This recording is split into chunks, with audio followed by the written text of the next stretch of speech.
Don't stop searching for the perfect brick, which piqued my interest. Why do I need a brick? But that sounds to build something, I'm sure. Christine's project is from Pathways Level 3, Team Collaboration, Reaching Consensus Assignment, Option 2.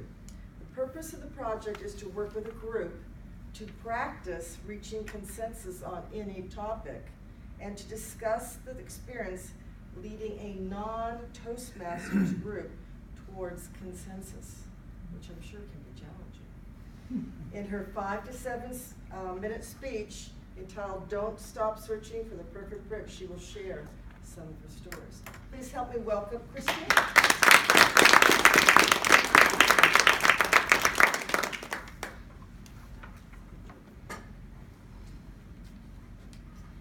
My house has beautiful brickwork. Before we chose it, my husband and I looked at tons of samples looking for the perfect one, which we found. Unfortunately, my perfect brick was not the same as his perfect brick. I lobbied for mine, he lobbied for his. We ended up at a stalemate. We could have compromised, which would have been reasonable. Okay, I'll go with your brick if I can pick out all the paint colors. That would have been a solution. Neither of us completely satisfied, but both of us okay with it. Problem is, neither of us wanted to compromise. So what we ended up doing is building consensus. We kept looking until we found the perfect brick that we both loved. We ended up with a design and color scheme that had never been done before. It was a blend of 2 bricks.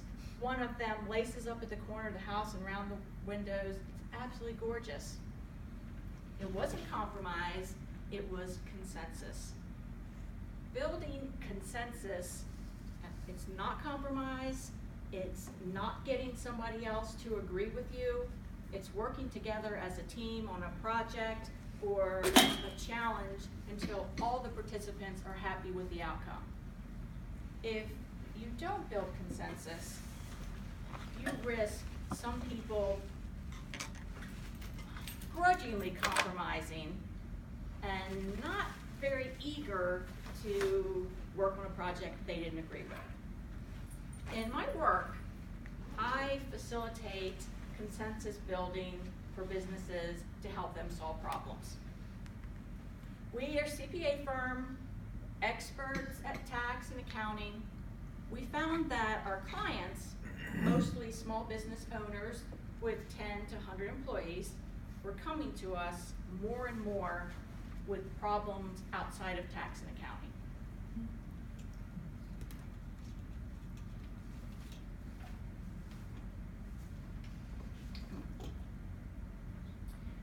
So they're coming to us, and we tried to help them by offering advice, but it wasn't doing anything to help them have real change in their business. We searched and found the perfect program for our clients. It builds consensus, it creates lasting change, it invigorates teams, creates new ideas. As consensus builders, we recognize how important it is to include the entire team in the process, that everybody's happy, everybody buys in, no ideas are discounted. Every business has key performance areas. You have marketing. Are we bringing in the sales we need? Are they the right kind of sales? Operations, are we delivering a quality product or service in a timely manner? Finance, are we making money? Are we bringing in cash? And then people, are our employees trained in doing what they're supposed to be doing? And are they motivated?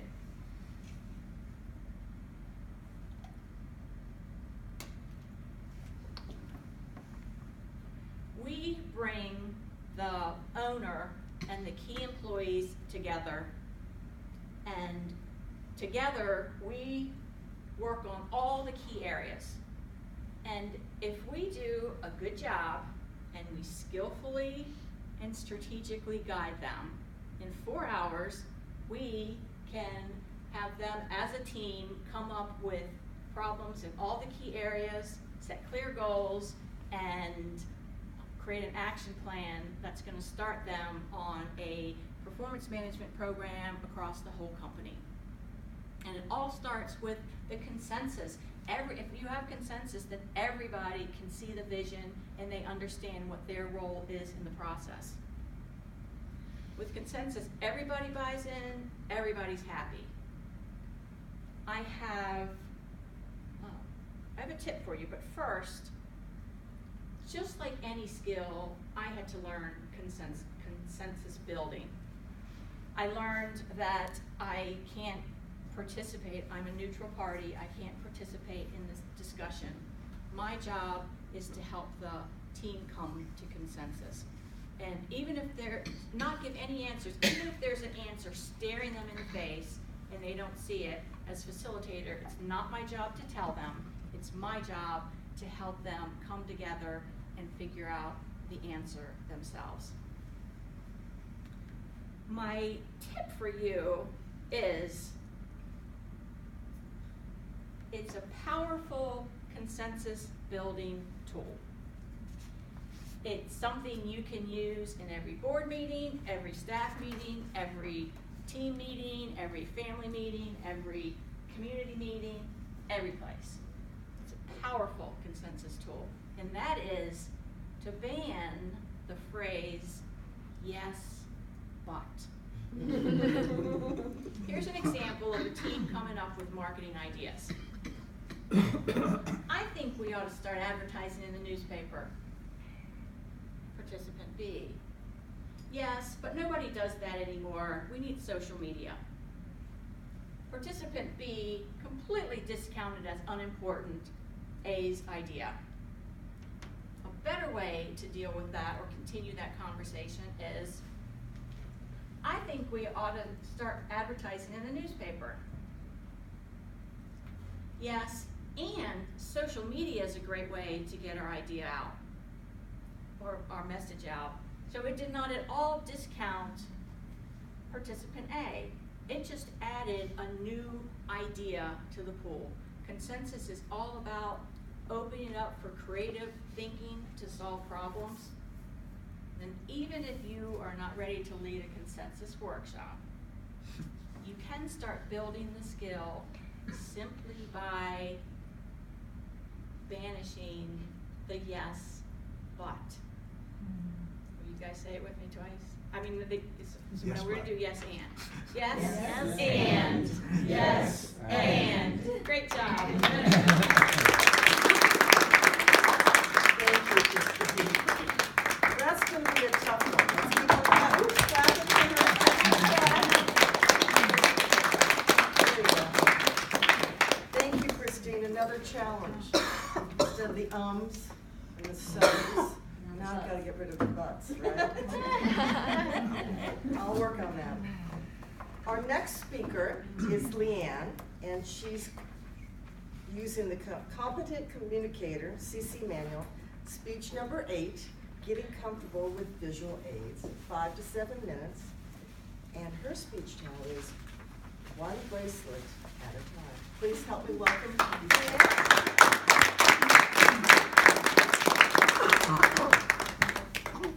Screen is not lit. So why is the screen not lit? There you go. Not ready for that. I'm ready for you. But I can just hit the button. The top button. Don't turn it on. Good evening, Toastmasters and guests. There has been a lot of talk about nonprofit organizations helping to clean up and repair the damage done to our environment. The talk I gave last month, the ocean cleanup, was one of them. Well, this evening I want to talk to you about 4Ocean and the 2 men that are turning an environmental cause into a successful company and a productive economy. one bracelet at a time. Meet Alex Scholl, 27, and Andrew Cooper, 28. Can you get the lights, Joe? I keep forgetting about that. Thanks. When they graduated college in 2014, they decided to take a surfing trip around the world. When they were in Bali, Indonesia, they saw fishermen who had, who had to paddle through yards of plastic just to get out into the ocean and catch their fish. Worse yet, these fishermen were just throwing the plastic that they caught in their nets back into the ocean.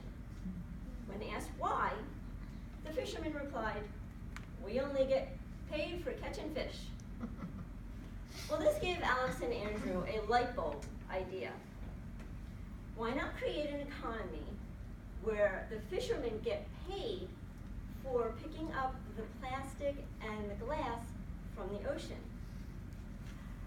So Alex and Andrew put their heads together and came up with the idea to sell simple, gender-neutral bracelets online. Each bracelet is made of recycled glass beads and recycled nylon cord. And then they have their little logo there. Each bracelet sold for $20, and they vowed to clean up 1 pound of trash for every bracelet sold. 4Ocean was launched in January of 2017. They sold 20 bracelets in their first day. By July 2018, just a mere 18 months later, they reached the £1 million mark. Today, there are over 2 million pounds of trash cleaned up from coastlines around the world. Beth is shaking her head. Wow, that's a big number, isn't it? Huge. It is estimated that 16 billion pounds of plastic enter the ocean every year. There is still a long way to go. Now, did 4Ocean ever hire those fishermen that I spoke of earlier? Well, I don't know that they hired those exact fishermen. But fishermen, they did hire. They have full-time fishermen in Bali, Haiti, and the US scooping up trash out of the ocean 7 days a week. They also hired scuba divers to pick it up off the ocean floor. Now, the employees aren't the only ones involved in this cleanup. 4Ocean sponsors volunteer cleanups.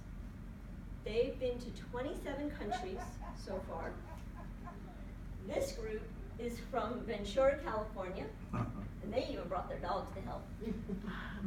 So this is a full, everybody can get involved. And this group, I know it's blurry, but these are school kids from Bali doing their own cleanup project. 4Ocean sells the bracelets with the blue bands, but they also combine with other conservation groups. And for every $20 bracelet, for the conservation group has their own color band. This is actually green. So for the sea turtles, it's a green band. And they'll do sharks, it's a black band. They'll do manatees, has a gray band. They're all the same beads, but the bands are different. And polar bears are white. They also do coral reefs, mango trees, that's actually a fish nursery. Every month is a different organization, a different band color. This month is the Save Their Seabirds Conservation Group, and that's a bright yellow band. Many people ask, why not just stop it at the source before this plastic ever gets to the ocean? that's where you and I come in. Does anybody remember the old Smokey the Bear campaign? Only you can prevent forest fires. Well, the same goes for this. So the next time you get a drink at a fast food place, if you're eating in, forego the straw and the lid. The less we use, the less trash we want to produce. And remember, it's not about trying, it's about training. Thank you.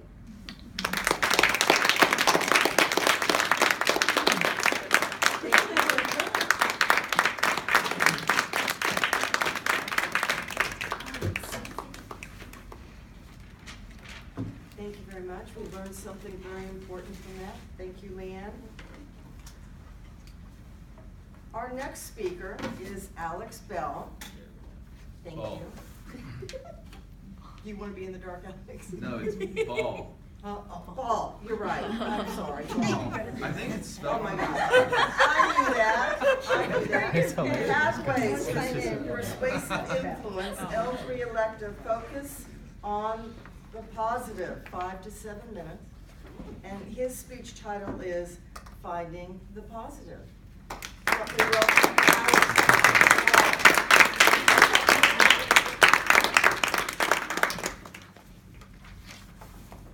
Finding the positive is easier said than done. I'm the most positive person in the world on my birthday. But there's plenty of times in life where sometimes I do struggle to find the positive. And I tell this to all my friends all the time that they can find the positive in most things. It's taken me years to get to the point where I am today, where usually I do find the positive. Oftentimes when I share this with people, I get a lot of, I can't, my situation is different, you don't understand. So today, I'd like to share a few experiences of mine in the last couple of years that I've gone through and the positives I've gotten from those experiences. A few years ago, I used to work at the University of Maryland Department of Transportation. I did parking during university basketball and football games. I'd have to stand out there in the freezing cold in my jacket and direct people. A lot of people are not happy because they've been in traffic for an hour and they're not very nice at all. And they would yell at me and they would cuss me out, and it was a terrible experience. Eventually, when I left that job, I was so thankful to have gone through that experience because it humbled me in what it's like to work minimum wage jobs. And I have such a great appreciation for people, especially during the holidays, doing retail jobs. And I'm so thankful because I've learned what it's like to treat people properly regardless of the situation. Even when I see people today treating people poorly because of the job they're working.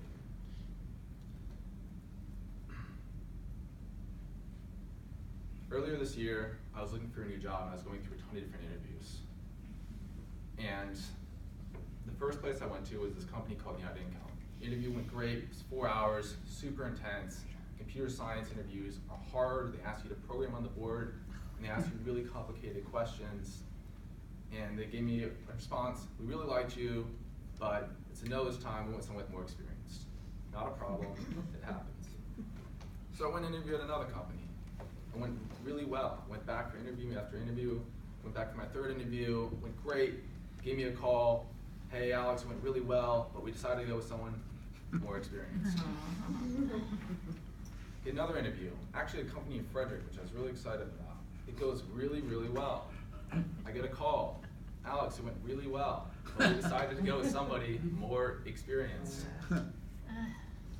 During this entire time, I was actually so happy because I was so glad to be getting interviews. I barely graduated college and I got no interviews for months.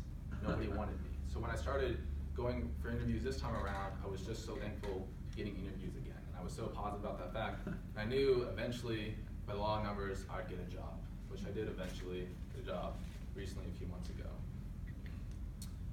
The last couple of years, I've been going through a really challenging experience. I started having pain in my lower back, and it would get really bad anytime I'd sit down. And I couldn't sit down properly for almost a year. I would sit on the ground, or I'd stand, or I'd tough it out for an hour or two whenever I couldn't handle it. And the quality of my life started deteriorating more and more and more. I didn't want to go to movie theaters. I didn't want to try new things. I hated going out to eat because I didn't know what it was going to be like to sit in these chairs. And I went to doctor after doctor. I did physical therapy with 3 separate physical therapists for months with no progress. I got injections, which did absolutely nothing. And finally, I opted to have surgery. And no surgery is minor, there are always risks. When I was going through that recovery, it's actually not the physical part, it's the mental part, because you lose control of your body. And it's so hard to find the positive in those situations. But when I got out the other side, and I recovered, I was so thankful to have had my family. And I was so thankful to be healthy again.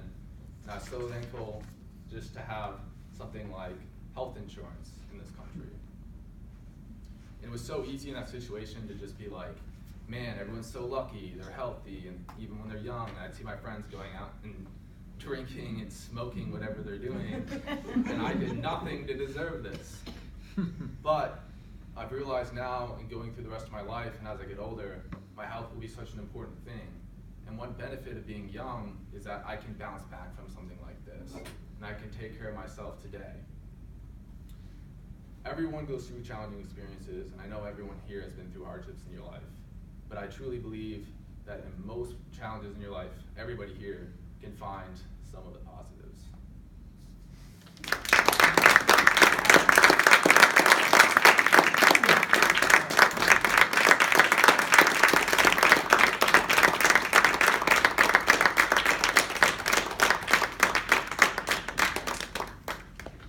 Thank you, Alex, for sharing that with us. Our fourth speaker is Susan. She's in the Pathways Dynamic Leadership, evaluation and feedback 5 to 7 minutes. Her speech title is Christmas, A Mother's Love and the True Spirit. Susan lost her mom almost 7 years ago, and her mother epitomized the spirit of Christmas, and without her mother, the holidays have not been the same. But Susan has found some ways to make sure that her mother's spirit is able to stay alive with her during the holidays. Please welcome.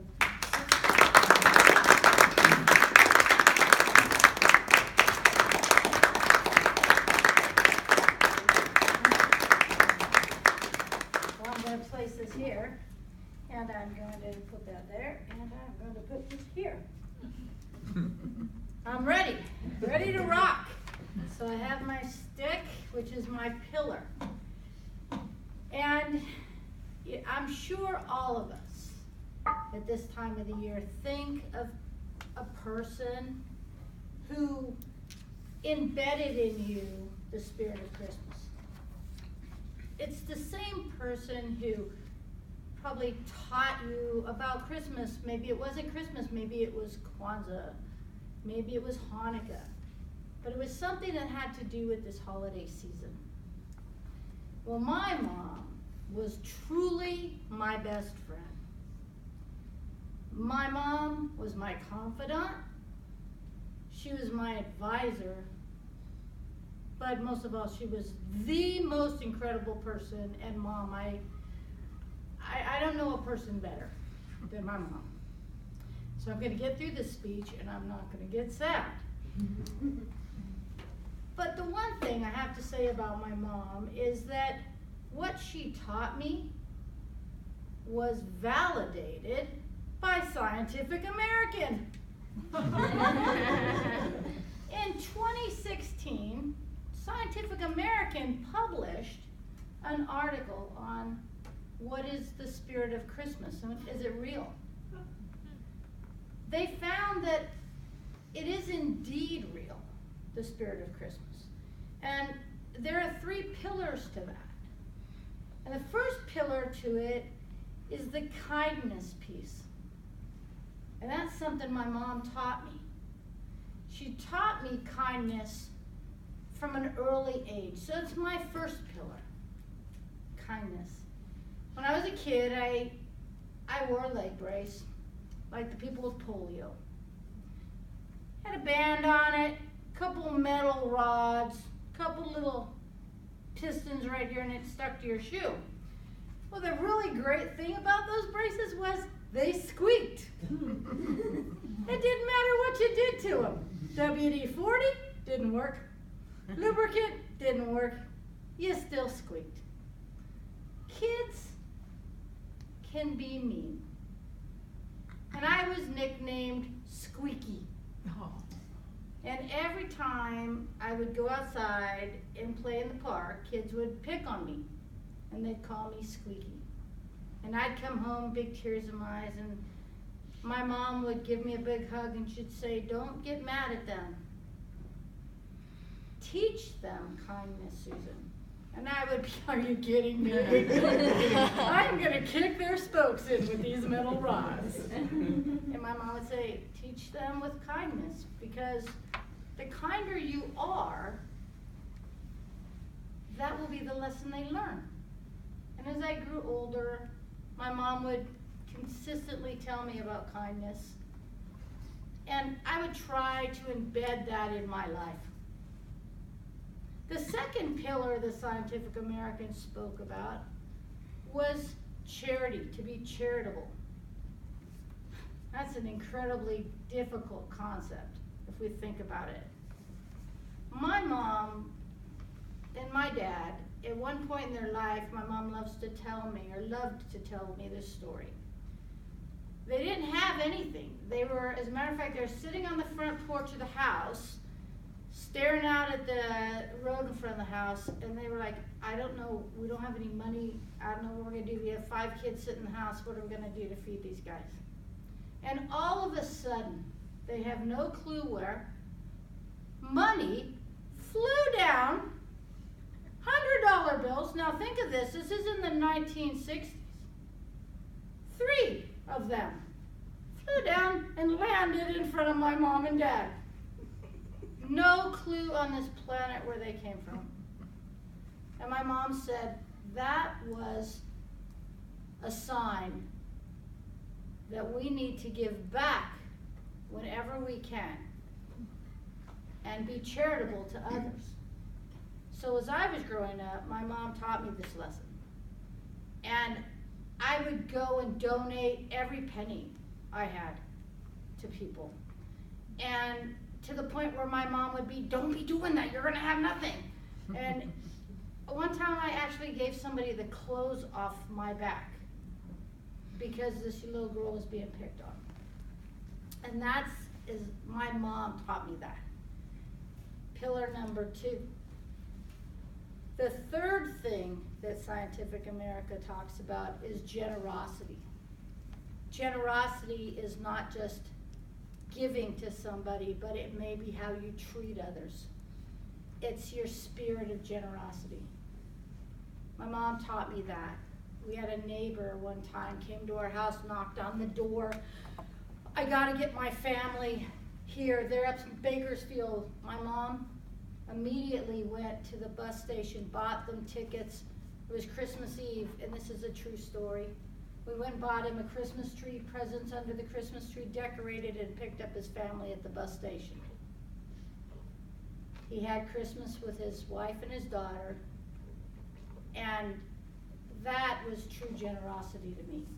My mom taught me that, and she did that. It was my mom who gave me that third pillar. But the scientists figured out was the spirit of Christmas. Today, I have a hard time with Christmas because the true spirit is not with me in the sense of my mom standing there. But it is truly with me in my heart. It's with me with the things I do. And I try very hard to consistently be a kind, generous, charitable person. And I make the scientists pretty happy too.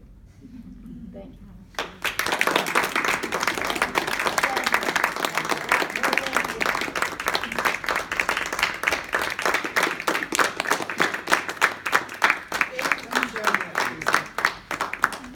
Very inspirational. Our last but not least speaker is Joe, and he's talking about special occasion speeches, speaking in praise, 5 to 7 minutes, and his speech title is Farewell to Dr. Nagy, is the correct pronunciation? And Joe pays tribute to his favorite doctor. Please help me welcome Joe.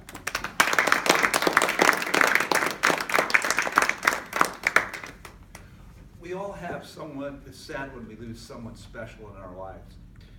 And I was quite surprised when my wife told me the news. It was about 5 years ago, but it just seems like yesterday.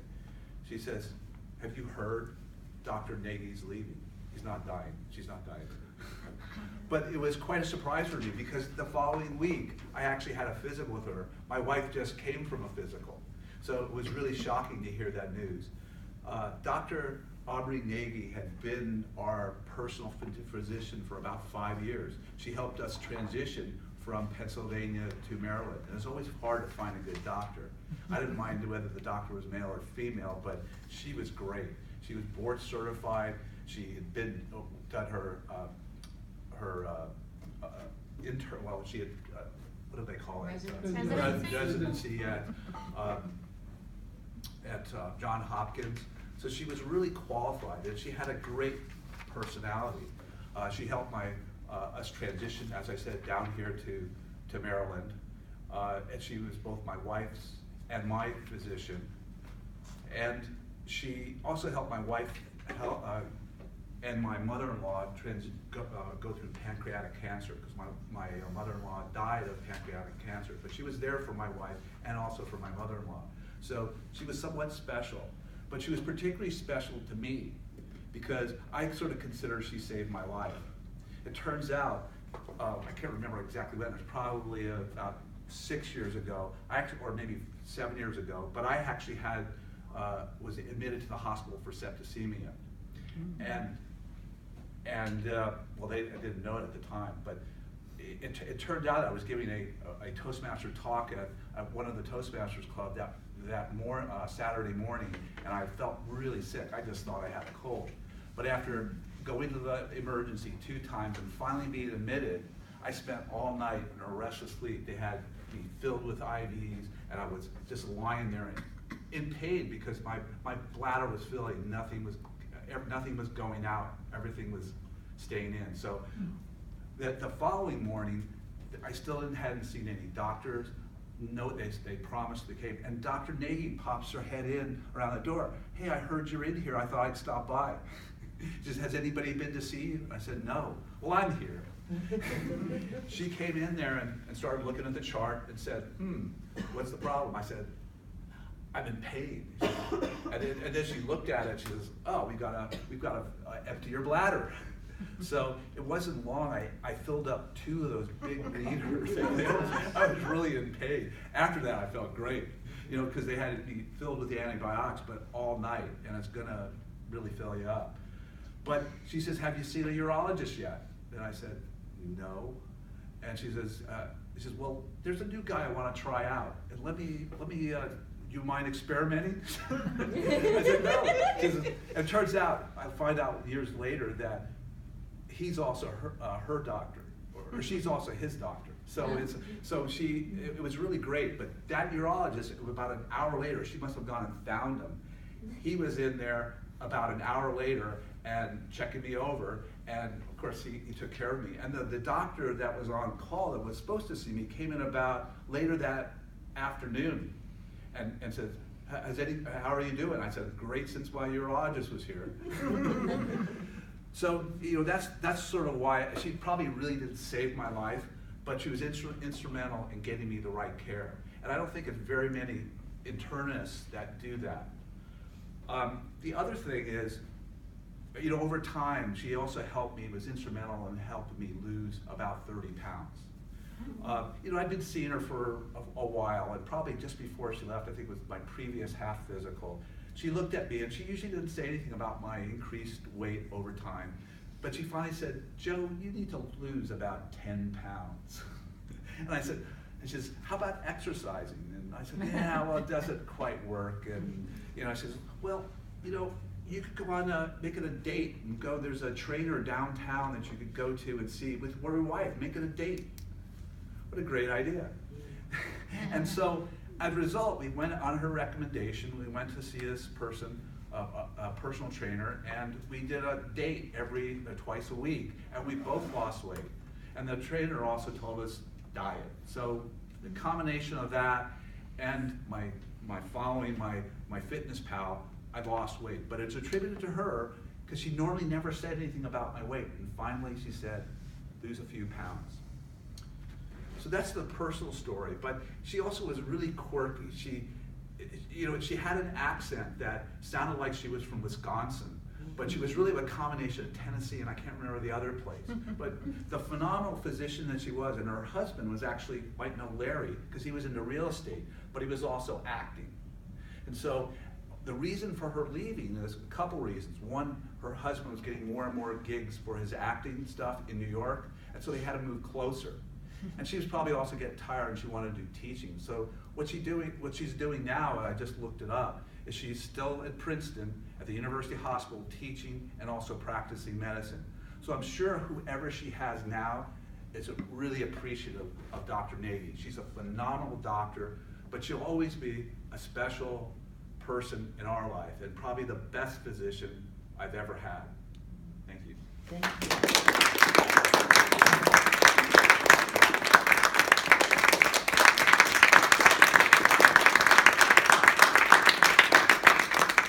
Thank you for sharing that, Jim. Now we come